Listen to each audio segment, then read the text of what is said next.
11 pour tous, Paris c'est trop fort. Je viens de regarder donc Saint-Étienne PSG et en fait aujourd'hui j'ai vu quelque chose qui m'a plu parce que Paris en général ces derniers matchs, si tu regardes le dernier mois avec notamment Real Paris, c'est une équipe qui était un peu en dilettante avec beaucoup de talent mais qui insiste beaucoup trop sur des jeux en redoublement, beaucoup de je garde la balle, je la lâche pas quand on pense à Neymar, etc. Et ça donnait quelque chose de vraiment ennuyeux ou bien des fois l'équipe était coupée en deux parce que les mecs de devant venaient pas défendre. Et en fait, ça avait donné après justement Real PSG, Thomas Tuchel avait dit que je peux pas jouer avec les quatre. Alors qu'on a beaucoup de talent offensif, si tu joues pas avec quatre attaquants, quatre joueurs offensifs à Paris, c'est-à-dire que tu as quelques stars qui sont laissés sur le banc, pas juste une mais au moins deux. Donc du coup, en fait, il faut vraiment que ces quatre-là jouent. Mais pour que ces quatre-là jouent, il faut qu'ils aient une implication défensive. Et on a vu que Mbappé, Neymar, etc., surtout les deux là qui sont plus visibles, ils défendaient pas.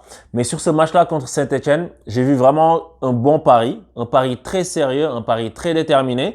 Et quand tu as vu en première mi-temps la façon dont ils ont asphyxié Saint-Étienne, c'était vraiment beau. Même avant l'expulsion, ils étaient là, ils étaient tout le temps à la gorge des Stéphanois, ils avaient envie de marquer. À chaque occasion, ils étaient dangereux et ils mettaient beaucoup d'impact, beaucoup de sérieux et je trouve que c'était vraiment très professionnel de leur part parce que souvent ils sont là et puis ils sont la petite baballe, la petite papasse et puis ça n'avance pas, ça ronronne et quand on perd le ballon, on n'est pas concerné. Là, quand Paris perdait le ballon, tu les voyais concernés, ils défendaient ensemble. J'ai vu une belle équipe, un beau bloc. Maintenant, c'est sûr que Neymar, il a aussi gardé la balle quand il a voulu faire l'action avec Camara. Je donne pas la balle et puis tu risques de te faire tacler comme ça un jour méchamment pour rien. Mais tu sais, il a le droit de le faire, mais tu sais, c'est pas dans le sens du jeu. Mais bon, écoute, au moins on s'en est bien sorti. Et après Saint-Étienne, ils ont pris une belle valise alors qu'ils n'ont pas été ridicules, je trouve, dans le jeu. C'est genre, ils ont eu quelques petites occasions au début, et ils auraient pu égaliser à 1-1 ou bien revenir à 2-1. Mais après, quand Paris est sérieux comme ça, surtout en première mi-temps, c'est très compliqué d'aller les chercher. Parce qu'une fois qu'ils ont marqué, et puis qu'ils ont mis le but du break, après, tu cherches, si tu es un peu pris entre deux chaises. Parce que tu te dis, OK, je vais essayer d'égaliser ou je vais essayer de faire quelque chose pour pas être ridicule, je vais essayer de marquer un but ou je vais essayer de sauver l'honneur.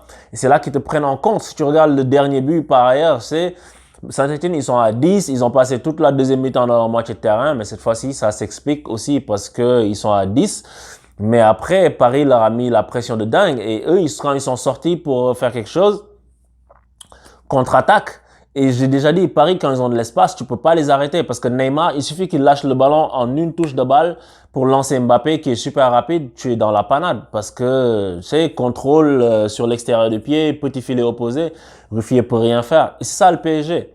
Et ce nouveau système 4-4-2, c'est intéressant à voir. Je sais pas si dans un gros match de Champions League avec une grosse cylindrée, ça tient. Je sais pas. Parce que si tu joues en 4-4-2 et tu joues avec Neymar, Icardi, parce que maintenant Cavani c'est pas lui, tu joues avec Neymar, Icardi, Mbappé et Di Maria, même si eux ils défendent, ben si tu joues avec une grosse cylindrée, des fois il te faut du monde dans l'axe et si tu joues, tu vas devoir choisir entre soit Verratti Gay ou bien je sais pas, et Verratti Gay c'est pas le plus joueur mais bon ça peut marcher aussi donc je pense que si tout le reste comme ça il va faire Verratti Gay et puis Di Maria, mais non dans un 4-3-3, mais dans un 4-4-2. On verra, ça peut marcher. Mais j'aimerais bien voir Herrera aussi ce qu'il va donner. Je sais pas où il en est avec ses pépins physiques, mais c'est une recrue qu'il faut qu'on teste aussi parce que tu sais, on en aura besoin.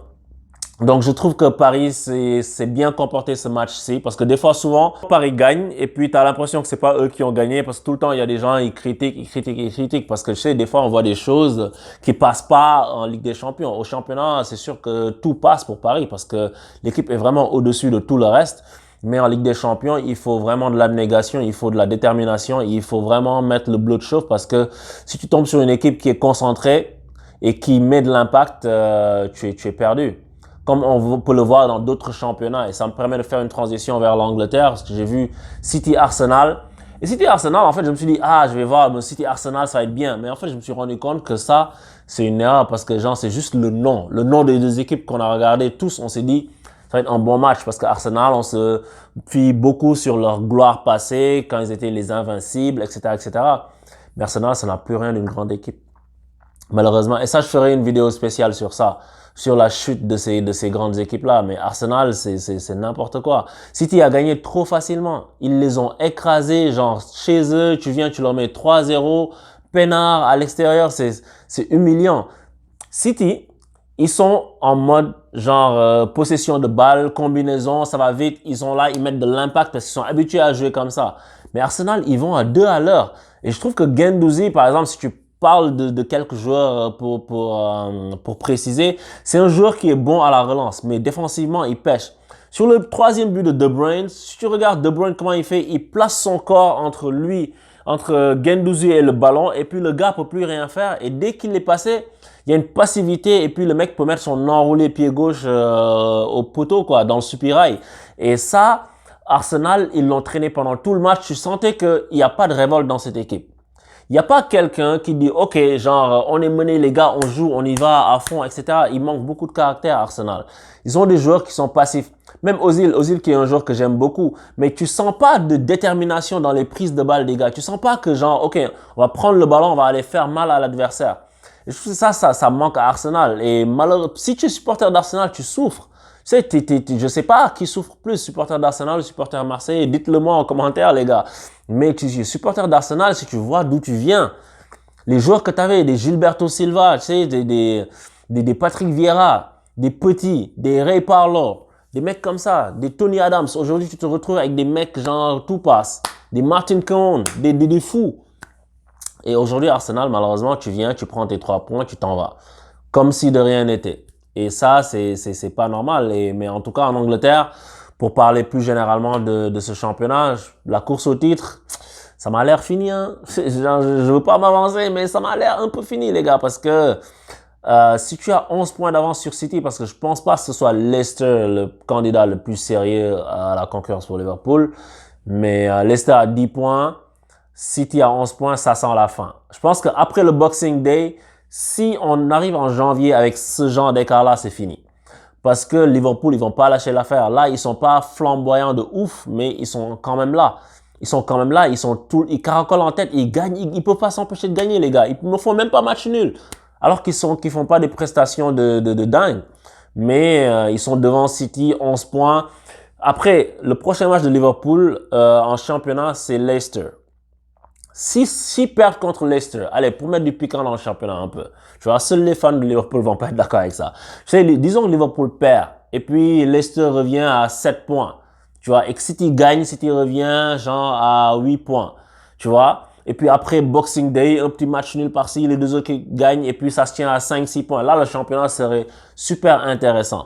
Mais en ce moment, Liverpool, ils sont trop loin en tête et j'ai peur que le championnat soit fini depuis, je sais pas moi, en avril que ce soit déjà terminé. J'ai envie de voir une lutte âpre jusqu'au bout, mais on verra ce que ça va donner.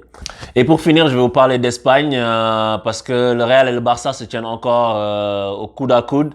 Le Barça a fait match nul et puis on s'est dit le Real ils vont passer devant. J'ai vu des fans du Real dire à quelle heure on passe devant en championnat et tout.